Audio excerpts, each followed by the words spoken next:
People, got a very special guest here with me today. He has worked on some major Hollywood blockbusters. If I start expanding his portfolio, it's going to take us a whole lot of time, but I'm just going to say he's worked on Interstellar, Dunkirk, and quite a lot of massive movies, including Star Wars, The Last Jedi, Chronicle, Rampage, and so much more. People, I'm pleased to welcome Walter Volpatto on board. Walter, thank you for joining. Thank you, guys. Thank you for having me. Walter, so your job, what you've done over the years in Hollywood has been color grading, and your job as a DI colorist, I mean, you are mostly responsible for, how the final picture looks on screen. Yeah. So could you tell us a little bit about your job? What's the job of a DI colorist? Well, the basic idea is since movie started to use film, they soon realized that you have different kind of shooting condition. Like imagine if you're doing a car chase, you shoot through several days, and it doesn't look pretty if you just cut together the images and you try to put it up. So a colorist has two main responsibilities. One is to be sure that we create a world with the color, with the photography, combined with the set design, the costume design. We create a world that is compelling for the story we want to tell, and then every scene has to be coherent inside that world and within each other. So talking about the car chase, my job is to be sure that the car chase look amazing, but also that it look like it's a continuous movement from one shot to another. You don't feel that one shot was shot yesterday, one was shot 3 days ago.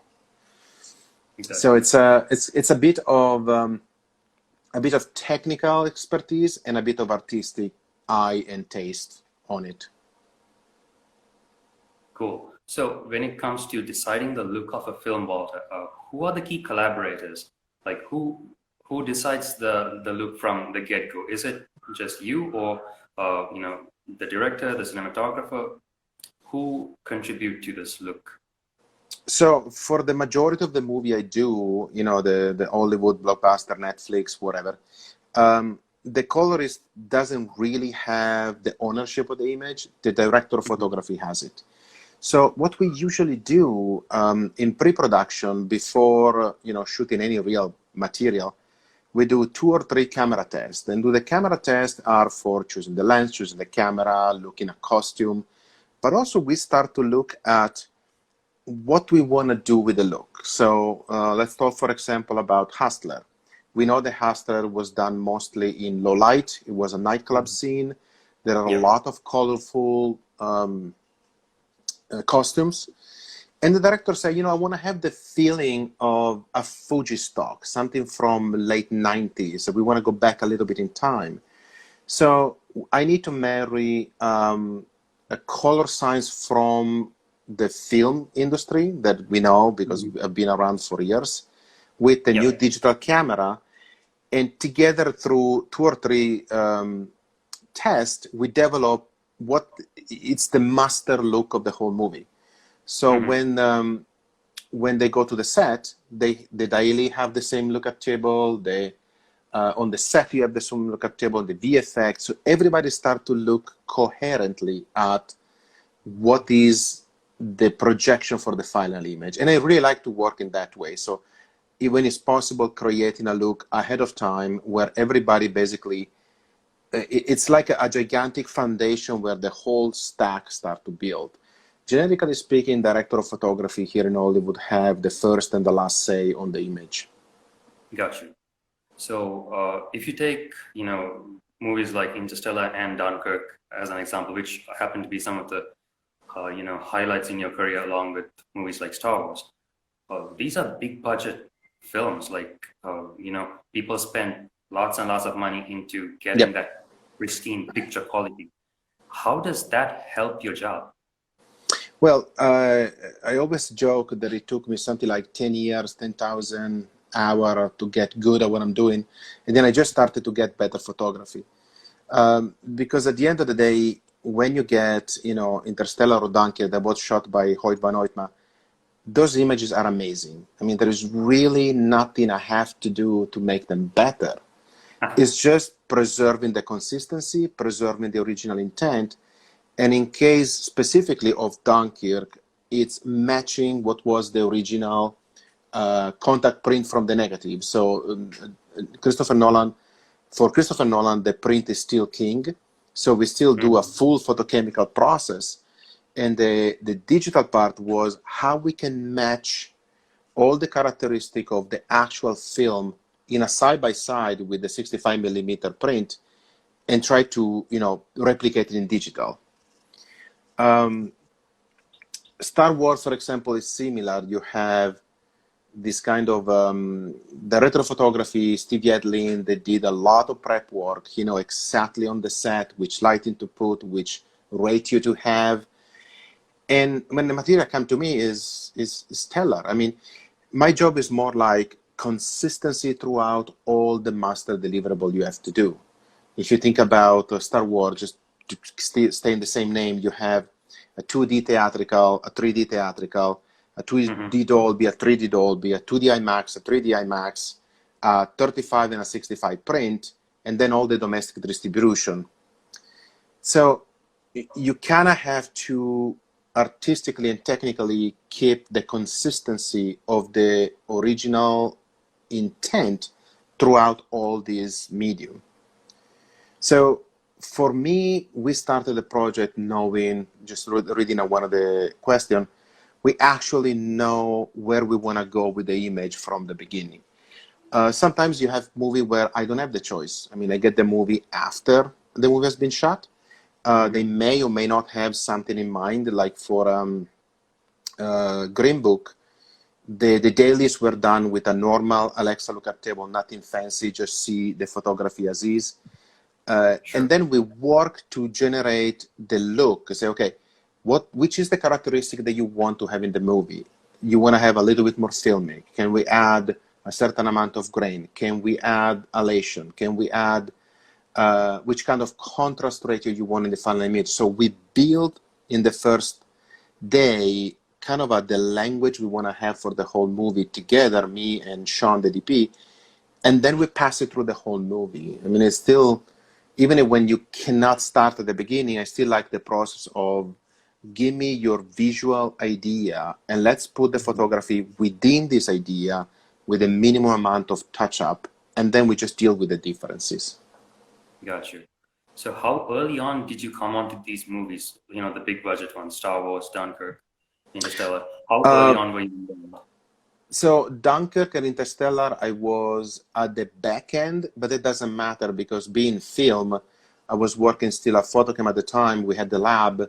We know exactly how film is characterized. And because our mandate was, it has to look as possible like the original film, we knew what to do. I didn't even, in a way, I didn't even need to see the movie. It was very technical what we were doing. For Star Wars, I worked previously with Steve Yedlin on San Andreas. And then before the starting of Star Wars, we were looking at the characteristic of his color science that he wants to keep, and which is the challenges that we have to face when we go in production. So even if I didn't see specific frame until basically trailer number 1, teaser number 1, I know what I was facing. I mean, I know how his color science react to an image, and he's a great photographer. I mean, the image come from him, it's pretty much done. That's the thing, like I say, if people think the colorist on a big budget movie does a lot of things. We don't. I mean, the photography is really, really good. An indie movie, it's much more challenging because you have less light budget. The location, sometimes it is what it is. You can't paint the wall. Sure. And so it's more challenging actually in an indie movie or in a small project than a big budget. The big budget, the order is just don't fuck it up. I totally get that. So for people who don't know, Walter has also worked on Green Book, which won the Academy Award in 2019 for the Best Picture Academy Award, which is quite a lot. And Walter was the colorist on that project as well. So, Walter, when it comes to Green Book, would you characterize that as a high budget movie or indie or somewhere in between? That was actually something more on the indie side. I mean, an indie side for Hollywood, it's a big budget for other places. Let's face it. But it definitely wasn't, a blockbuster. And they planned it with the minimum amount of visual effect possible. So all the car scene, it's really 2 or 3 cameras inside the car driving alongside the road. There is no green screen. I think there was one night scene that was done on a stage, but it was just it's because it was a pickup, and they just did it with a few lights passing by, so it was completely night.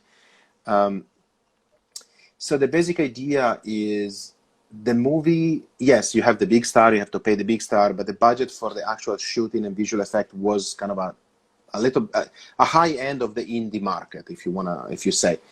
The thing is that if you have a good story and you can dress it up just about right, you have a movie. I mean, I saw big budget movie that failed because, yeah, they're spectacular, but the story ain't there, and that's what will, at the end, doom you. Yeah, it's all about yeah, let me read this question. The production.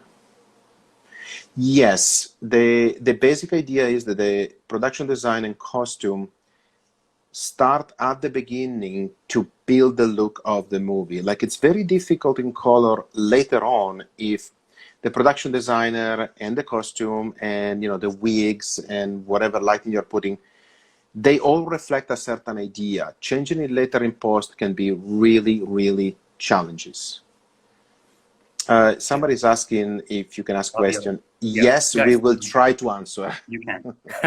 You can please do post your questions as well. Usually we have the Q&A session at the very end, but please do ask your questions, and time permitting, we will definitely get Walter to answer them. So when it comes to, that was Green Book, and like every single project, I'm assuming, has a quite different approach when you are grading. I just want to switch back to the blockbusters because, again, you're kind of talking about the art of grading blockbusters. You're currently working on a Netflix film as well, The Old Guard, starring Charlize Theron. It's due to be released later this month. I think the 27th. I don't know in your region. In my region will be the 10th of July, so about a month from now. Okay, so when it comes to grading something like that for Netflix, which is not necessarily cinema but streaming, how are the demands? Like, how is it different, if at all? Okay, so for that production, the first thing I knew when I knew there was gonna be that was gonna work on the movie, I have no idea on the movie that was already shot. I asked for the cut of the movie, the director cut, or whatever cut they have of the movie, so I can watch it from beginning to end as an observer. Like, what's the story about? Where are the emotional part? It's a drama. Is it a fighting scene? Is this moment is more intimate with the character? And try to visualize which is the color that better represent that particular scene. Then in this case, they told me, hey, by the way, it's a comic book. First thing I go to buy the comic book because I want to see also what was the original intent in the comic book. And so I got those things in mind. Then because of the pandemic, it was funny because we were working remote. So it's Netflix, has to be HDR, but we can't do HDR remote at the moment. So we started in 709. I was in LA. The director of photography is in London. Producer and director are still in LA. So we started the first couple of days, just go through few shots here and there in every scene, and kind of put ballpark, like, how do you want this scene? How do you want that scene? And I like to do hero shots. It's like a scene on the market. The main character is talking to that guy. What's important for you? Once I have those milestone, then I go through and I quickly do the scene, put the scene together and say, does it work? And I try to go through the scene as fast as reasonably possible because nobody at home really stop and look at the frame. You look at the story. So the story has to work. The playback has to work. Sure. And because that particular project has a theatrical distribution as well and an HDR as well, I build mathematical model to go from 709 to HDR and 709 to theatrical. Okay. Color science transformation. And then every day at the end of the day, I was reviewing the work I did both in HDR and theatrical and see if they still work. Mm-hmm. When we were toward the end of the production, then they set up one room on a company here in LA with a proper calibrated monitor. And we just stream the 4K there so we can do a full day, full HDR to do a proper trimming pass. And the same we did it with projection. Cool. So currently, I mean, you have your own process and it's taken you quite a long way to get here. So we have a question from Rajiv, who's kind of taking you back to your origins. What drew you to filmmaking and movies, and how did you get your start, and what has the journey been like? Yes. Do you have 3 hours? But, basically, I started, I'm a farmer. I started on a farm. But back in the 90s, I started to work as an engineer in a broadcast. And it was a period of time where, just to quickly reply to this question, yes, I do my color pass for all the distribution. I like to do it personally. I started to work as an engineer in a period of time where computers started to be part of the post-production in TV. So VFX, compositing, 3D, all fascinated me. And I tried to pursue a VFX career. In the 2000s, early 2000s, I was working in Rome, and I joined Quantel at the time. I was doing engineering for them, and also in Cinecittà in Rome, they got a couple of machines. We were starting, the digital intermediate. Nobody knew what to do. I mean, today you go on internet and there are millions of tutorials, YouTube, people that know what to do. At the time, 4 idiots, and we had no fucking idea what we were doing. But we were trying anyway. And I started to like it. I say, I kind of like this. And I had the right technical knowledge, not the right artistic one. I mean, I love photography, but I wasn't a colorist by any means. And I went here in the United States in the end of 2003 to show other people how to use those machines technically. And they tell, just stay with us. We understand you're not a colorist. Help us finish this project. And then we will train you to become a colorist. So my trainer that really, really unfortunately passed away today. Just a couple of hours ago, I knew he passed away. Dan Mascarella, Dan Mascarella, it was a fantastic man. And he was a color timer from the lab, the old color timers. And he passionately sit next to me, basically being my eye, tell me what to do. So I had a very printer light, film oriented kind of training. Do the minimum amount of thing to the image to bring it in the ballpark. Mm-hmm. And I still do that. I mean, my color is very light unless we need to do something. I don't think we have to reinvent a photography that is there. So in a way, I was a technician first, an engineer first. Then I became a colorist, but I still study color science, human vision, try to understand how we look at images and what's compelling both technically and artistically in the way we do images, and try to put that, in practice. I mean, I see colorists all around the world do a fantastic job. And sometimes I say, I'm lucky because I work in Hollywood. Those people will work in here, I will have no job. That's true. And that's another good question. Is there a way to visually represent warmer countries without the typical yellow filter? This is something we see a lot when Hollywood has scenes in Mexico. So imagine that we are representing the desert, the Namibian desert.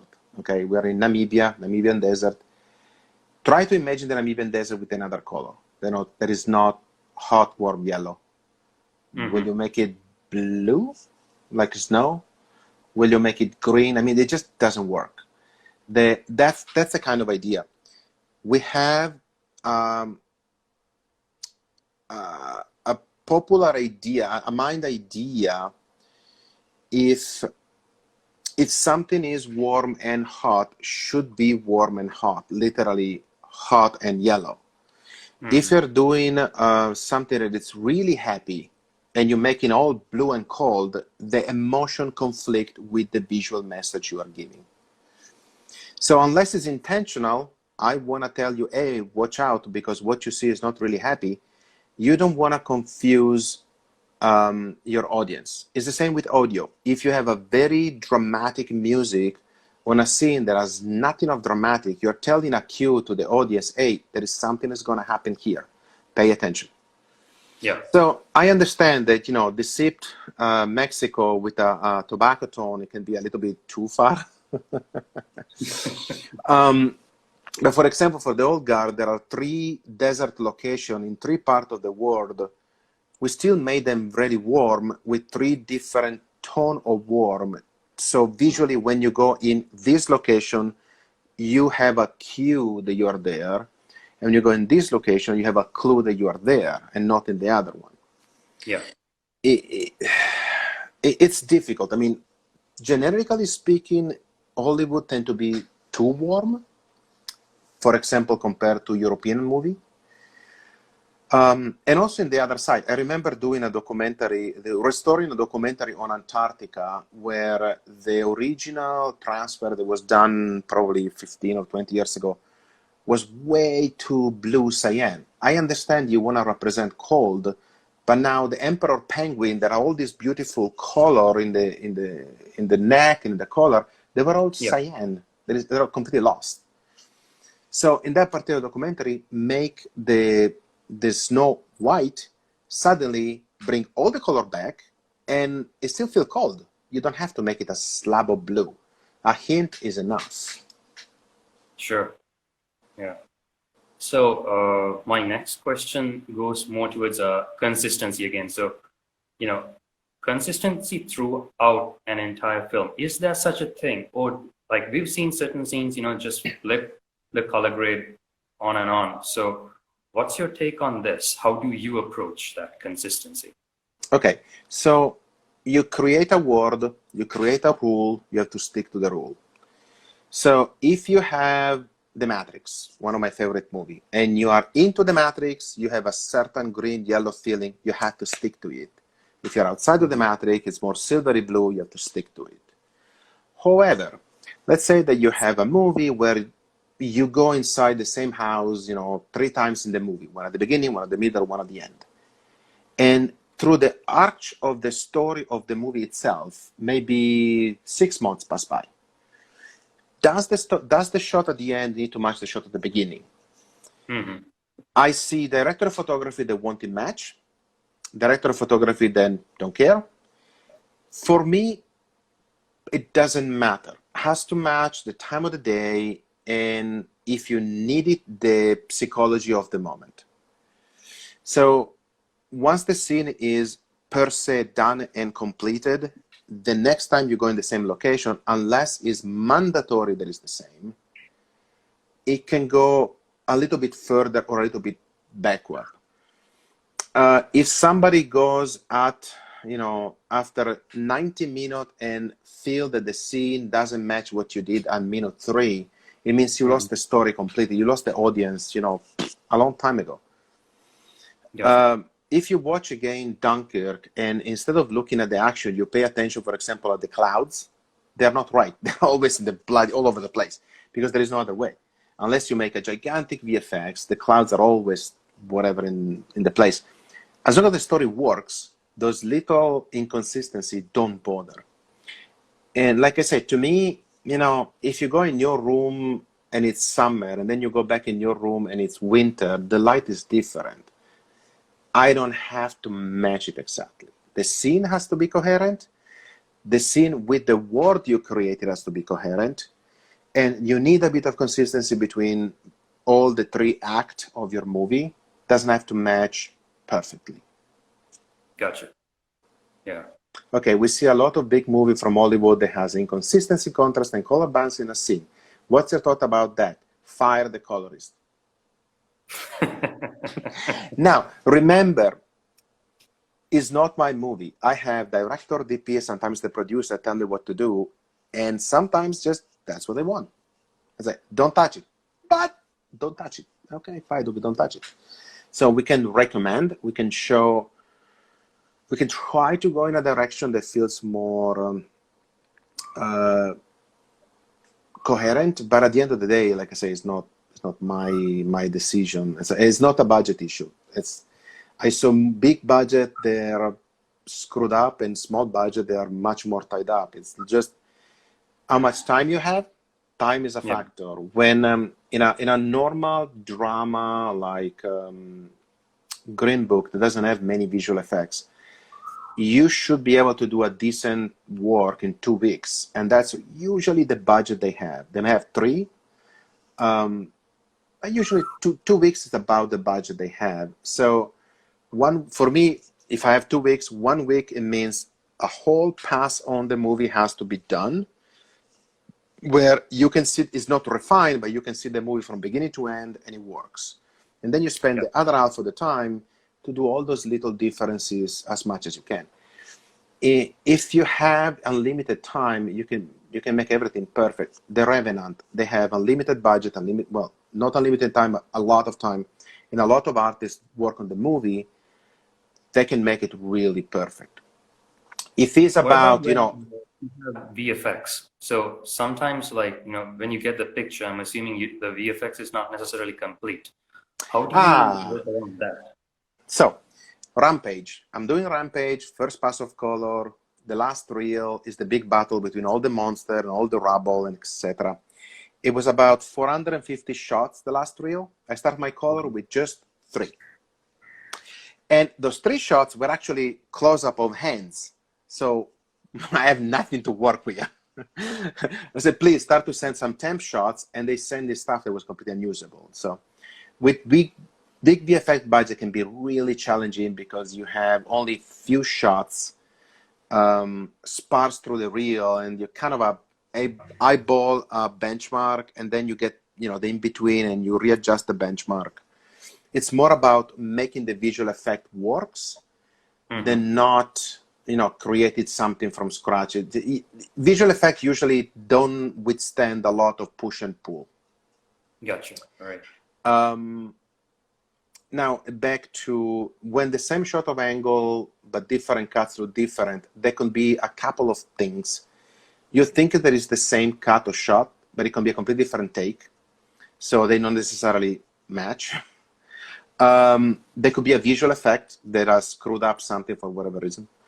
Or like I say, certain colorists don't quite work as refined as I would like, but there are other considerations. If you have a director of photography in the set, not in the set, sorry, with you coloring, they get bored. Let's face it. Seeing as a colorist color is not something that you can enjoy. So they start to ask you to do one more thing here, one more thing there. You lose track of what you're doing. So for me, having the ability to do one quick pass to put the whole scene in the ballpark, it's much more proficient in terms of time because you have the flow of the image, and you don't have time to fixate on the little thing on the corner. You start to look at the whole scene as a scene. If you stay too long on a shot, then you start to see all the little things that bother, and it's difficult to keep consistency. So I hope I answer. There was also a question previously regarding. Hold on. Yeah, about color. Yeah, no. I'm talking about an overall consistency. That's, like I say, if I work by myself, I try to get consistency first, then refinement. The problem is if you get interrupted over and over by whoever's in the room to ask you about refinement, you don't get consistency. And then there is also the approach. If you start to attack reel 1, shot 1, and then shot 2, and then shot 3, and then shot 4, you spend way too much time at the beginning of the movie for the first group of shots, and then you run out of time for reel 6, 7, and 8. Well, in my methodology, I tried, like I say, to split in two the time and try to do consistency first, ballpark, and then refinement. What about using color space transforms in RCM? Do you do that, or? I tend to work with color space transforms, but because most of the production here, they have a very specific look or lookup table, or, you know, they tend to have a predefined workflow. So we stick to the workflow where there is a common color space. Usually it's the color space of the hero camera. It can be a red, it can be so IPP2 or Alexa Log C or Sony S03 Cine. Those are very common, or film log if it's film. Mm-hmm. And then every other camera will be color transform in that space. Sure. And I'm very used to work in logarithmic. So for me, one logarithmic color space is very similar to the other. There are very little differences. And it really suits my methodology of logarithmic. Think about the scene color and think about a print emulation device, look, whatever that you put at the other end. Doesn't physically have to match print, but it's a common lookup table, a common look on the whole project. Gotcha. So guys, we'll have a segment for the questions a little bit towards the end. So I just want to bring Walter's attention back towards the indie scene. So like, you know, coloring, color grading, yep. It's largely dependent on the tech available. So, but when it comes to independent filmmaking, there are limited resources. How can independent filmmakers navigate this pathway to get, you know, better picture quality in order to supplement the color grading process? Yeah. So unfortunately, if you have no money, it's difficult. But the best thing that I can tell you is light your set. If you can, build with your colorist a lookup table or a look that can be brought on the set that is the basic idea of what you're trying to achieve, you know, artistically. Yeah. And do the light on the set right. If you do the light on the set right, the color part is a breeze. If you try to fix it later, you already don't have the budget. You certainly don't have the time to do it. There's no fixing it in post. No, you know, like I say, if you are Lubetsky and he knows exactly what he wants and there's a lot of post-production refinement, he has the money, he has the budget, he has the talent. If you're an indie, you probably have a week or two at most, and the worse is the photography, the more the colorist time will be spent to just make the photography work. So really take and pay attention of the lighting of your set. That's the most important thing. At the point where if the lighting is right, you can almost skip the color correction, you still have a product. But if the lighting is bad, then it's really difficult to pull it back from the abyss. You spoke about color correction. Could you just expand a little bit more on that? Say again, you broke up for a second. Could you expand a little bit more about color correction? In the way I do it, or in the way generically speaking? Both, like how it's generally done, and then if you have a different technique. Yeah. Well, the way I do it, because I try to make a global look for the whole project, the majority of the color decision and the color mapping from the camera to the display is done in one take. It's your main look. Then I go down and I try to make the look for the scene, you know, with the hero shot, and then match and make consistency through the scene. And then if I have time, I go in the single shot and make whatever refinement it is. And it's like, I like to work in layer. Big look for the movie, big look for the scene, matching the shots, and then down to refining the shots. I find it very efficient, and especially for TV where you don't have much time. For TV, oh my God, you have 16 hours to do an episode, you may have 900 cuts, chop, chop, chop, chop, chop, because there is no time. Even if you have a movie like, you know, Matrix Light, where you have two big words and you have to be consistent, it's the same idea. You have two big words for the act of the movie or for the scene of the movie. Then within the matrix world, there will be those 5 scenes. And then within the scene, there will be those 20 shots. And the 20 shots will be the refinement. The idea is that going in this way, you only deal with smaller and smaller differences when you color. So you're very efficient. If you think about the other way to work, start from color 1, make all your curve or the adjustment and making the shot perfect, then you do to color 2, all those 4 levels of correction are now baked in one unique block, and it's difficult to separate one from the other. And if you work in this way and you do a whole movie, and then let's say there is a magic button that does an average of what you did, you find out that there is an average. The average is the main look of the movie. So if you can extrapolate that ahead of time, put it on top of everything, you have the majority of what you want to do already done. Let me just quick how to find the time to do different projects at the same time. Yeah, that's I a good don't. question. I don't. I mean, sometimes I do 3 things in the day, and my brain just. The problem is what you're looking at. It tires the eye. Like you're doing something very colorful, and the next project doesn't have color because it's an horror. And oh my God, you take the first 20 minutes just to adjust your eyes. Why I don't see saturation? I know that I cannot put saturation back because the director doesn't want it. So it's very difficult to jump. And sometimes even within the same movie, you go from one scene that has a very distinct look to the next one that's the opposite look. It takes a moment to adjust. And in HDR, it's even more complex because there's much more presence. So that human constraint, it does have some sort of a toll. How does your color grading process look like? Like, how long do you grade something? Like, what's the maximum duration, and when do you take a break? I take a break when the client wanted me to take a break, but if I'm not supervised, pretty much every hour I do a moment of, do a walk. I go to the bathroom even if I don't have to go to the bathroom, so I can walk a little bit. The problem is when you go outside to take a walk, then the sign blinds you. You go back in and now you're blinded for a lot.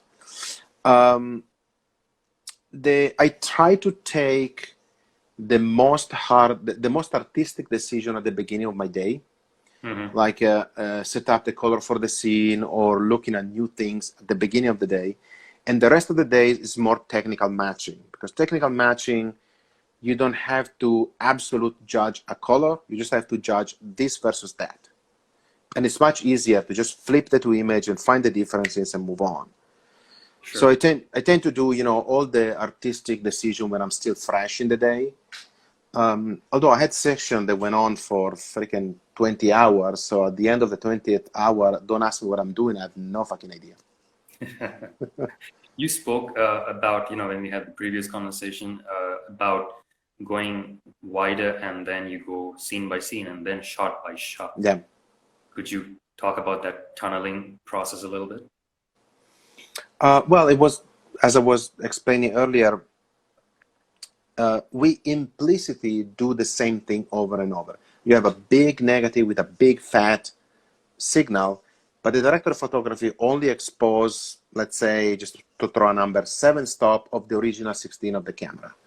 So how we can take those 16 stops out elegantly in the final display, and if I can build a unique transformation, look, lot, curve, whatever you want it, that represent that core idea, that will be on top of everything. Usually for me is in the main timeline. I use Resolve.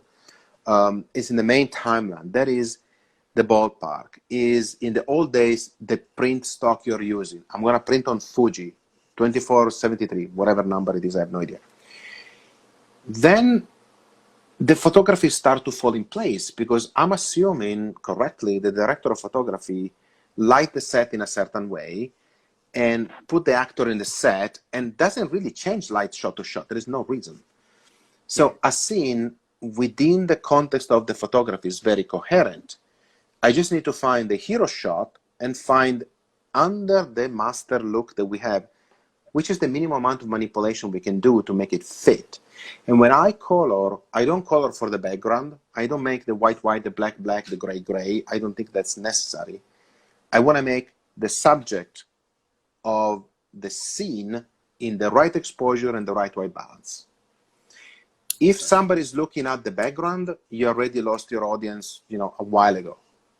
Like think about, Dunkirk, the plane chasing. You're looking at the other plane. You're looking where the plane is going. You're looking at the bullets. You don't look at the cloud. So you want to be sure that your eye goes where it need to go, and that is what need to be consistent. So for me, making the white has no sense, because is it a warm day? Is it a sad day?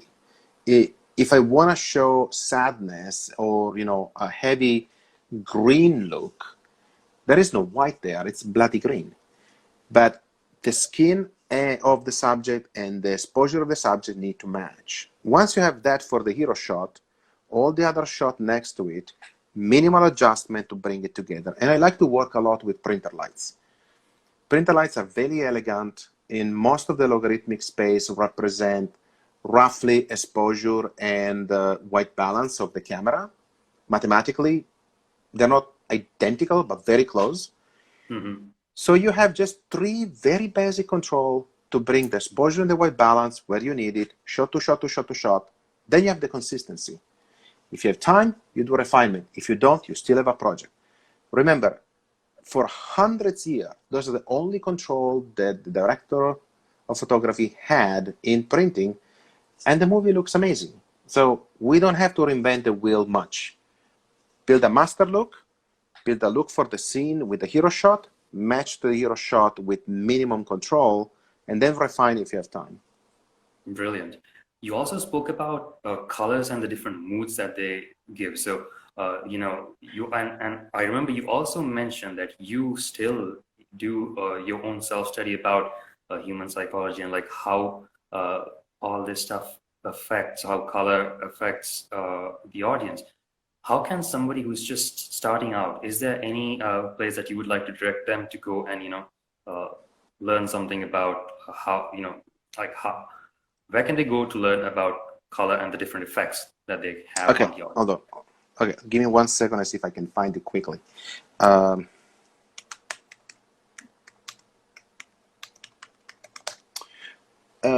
Okay, so one book that I actually like, it's called Vision and Art, The Biology of Seeing. So Vision and Art, The Biology of Seeing. It's Margaret Livingstone. That is basically a big piece of work that talk about how we see things. And anybody that want to learn this particular field, I will recommend it. Another book that I recommended is If It Is Purple, Somebody Has to Die. I think the title is something similar. And while the first one is more about how we see things, the second one is how different color through history of imaging make us feel in a certain way when we look at the color. Like purple is usually associated with royalty, because it was a very difficult color to tint dress. But it's also assigned to churchgoer and priests and certain cults, and usually is assigned to death. So if something starts to be purple, unless it's just a beautiful sunset, yeah, you start to feel that you're going in that direction.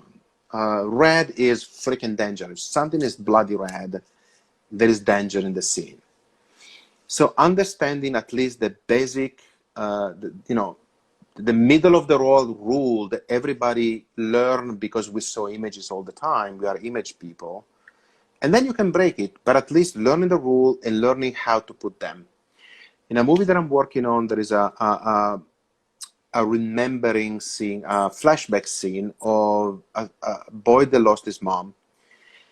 The whole visual world of the flashback was very warm.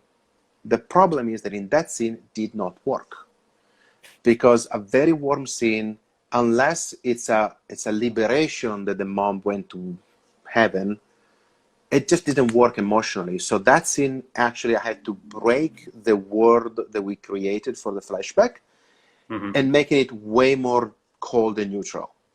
Gotcha. So even if you want to stick to a rule, there is a point where if the rule is breaking the emotional content that you try to send, it's like, if if you have a big joyous fanfare during a funeral, it's a, everybody's happy that this person died. I mean, you have to question that way. Sure. So, guys, we are kind of coming towards the end, and I think you guys can actually ask the question. Yeah, somebody somebody asked for assistants. No, I don't use assistants.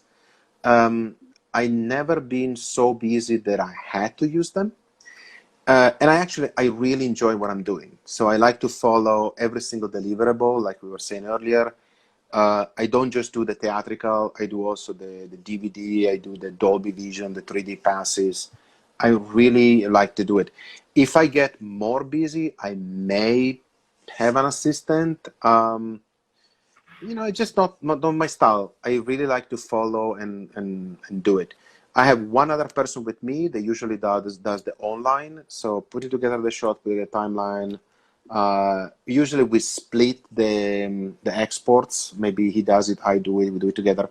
Today, for example, for the old guard, I was doing all the QC fixes. Big list of things, and the majority is, yeah, we know about that. Yeah, conforming is, in my case, Chris is the guy that, my second in command, that does all the conforming. We had a few questions from Facebook as well, and the general question that so many people had is, what's it like working with Christopher Nolan? Be prepared. Don't try to sell shit. Be prepared, and be respectful of him and the project he's doing. It's very simple. I mean, I remember I started to do Star Wars in Skywalker Ranch. I went to Skywalker Ranch for 2 weeks. The day before I go there, I get the pep talk from my boss, and the whole pep talk, yeah, we're gonna win. No, my whole pep talk was, please don't fuck it up. But that actually, as a colorist, you have to have that in mind all the time. There are millions of dollars at stake, thousands of people work on the project. You are one of the last ones that touch the project. Don't fuck it up, really. Respect the photography, respect the cinematographer and the actual vision, and then you're fine. Somebody's asking about ACES. I use ACES if the client wants it. I mean, I'm not opposed to it. I'm not a gigantic fan of it. It works. But also because I know how to do all the color transformation myself. So if I know how to do my color transformation, I don't need ACES. I've seen it, use it a little bit more than a few years back, and probably will take a little bit, on. Mm-hmm. Like I say, it's not a problem. I can use it or not. Yeah, no pressure. No pressure. What about working with different genres? That's another question that people had. Grading according to the genre, how does that work out? So, for example, I don't particularly enjoy horror movie just because I don't like them. But regardless, you graded quite a few horror movies as well. Exactly, you still have to be a professional. So, if I have to grade a horror movie, what I usually do, I go in Netflix or in Amazon, and I start to see other movie that has the same kind of a feeling, to kind of get an idea of the palettes. Mm-hmm. Or I usually ask the director, do you have something in mind? And sometimes they come with photography, sometimes they send me links. They say, oh, I really like that movie over there, just as an inspiration. And then the idea is when we lock down a couple of shots, like I said, the hero shots, then it's very technical. I may not like the color, it doesn't bloody matter. I will match the scene for you as best as I possibly can. It's detaching myself from what I like and become the extension of your vision. Somebody's asking, I usually use Resolve. I mean, I did the training on Baselight, but I never had actually a chance to work on it. Never happened. So in the last few... Oh, Jenny, hi! I know her. I worked for a long time on the Quantel, but now I work with Resolve for the last 9 years, 10 years, something like that. And you know, is it the best color corrector? It doesn't matter. It's like asking a samurai, is the best sword? No, it's how you use it that counts. Exactly. Everybody can have a pen and a piece of paper, but at the end of the day is what you write down with the pen of paper. It doesn't matter if the pen is made with gold or whatever. It's what you write, it's the idea. I don't do usually relighting for face refacement. I take a minimalist approach. I do basic exposure, white balance, and contrast to bring the subject in the best light possible, and then I trust the director of photography. We have a comparative question about how far off is Yeah, from you. I don't know, just because you know, I don't use Premiere, but I think Premiere is more like an editing software. It really doesn't matter. You may have just basic tools. You can still do a compelling image in a compelling product. It's how you use the tool. Obviously, if you're trying to take down a wall and you have a small hammer versus a jackhammer will beat you faster. You have a comment in Italian from... Yeah, somebody's saying thank you for the time. Absolutely. I'll do it anytime, guys. She's from my team. And why must it be you use amorphic lenses? It's a choice. It's simply for style. I see actually a lot of research in pre-production for lenses to give a certain flavor. For another movie that I end up not to do because a bunch of political bullshit, but I still did the pre-production. They were looking for something that give a very 1920, 1930 look. So they went up to get really, really old lenses. Not only that, they went to Panavision and they took away the coating of the lenses. So they were getting those amazing flare and reflections. I'm pretty sure the VFX people will hate them, but it gives a lot of character. It's just, you know, it's about character. Do you prefer, I don't know, oil painting or aquarello or fresco? It's just, you prefer one versus the other. Now, why we don't use spherical lenses and make an anamorphic product? Because you don't get the bouquet at the end. At the end, the bouquet, the vertical bouquet with the horizontal flaring, you only really get with the lens. It's really difficult to do it in post. It's just a choice, really. Sure. We're coming to a close, and if anyone has any questions, you could put them here, or if you join the conversation later on, we will have this uploaded on IGTV. And since we are running out of time, and I see so many people have questions as well, we probably will have a session 2, time demanding when it comes to Walter. So one question you have: do we need to color grade shot by shot? So Radishan, forgive me if I don't pronounce correctly your name. Try to group the shots of a scene in an actual block and try to make a color for the whole block. When you start to work for the whole block, you will see that the majority of the shots fall in place. And then you just try to see which shot doesn't match and put it together. If you use in Resolve group strategy, I always do grouping. I always put the scene in a group, so I know that when I color from beginning to end, it belongs to one particular zone. If you actually put a correction on the group, you can get right there for the majority of your shots, and it's much easier to put the other one together. Great. Cool. So unfortunately, that's all the time we have today, folks. Walter, thank you so much. Yeah. We will hopefully have another session sometime in the near future. This session will be uploaded to IGTV. And there we go. He's color grading himself, just going back. Awesome. Thank you, guys. Great questions. Walter, thank you so much again. And, we can do it again anytime. I can talk for hours. For sure. We'll link something up again. Also, we're going to be continuing this junkyard theory possibly every single week. And the next guest we're going to have is somebody who has been to a galaxy far, far away. So until next time, I will see you guys. Thank you so much again, guys. Thank you for having me. All good.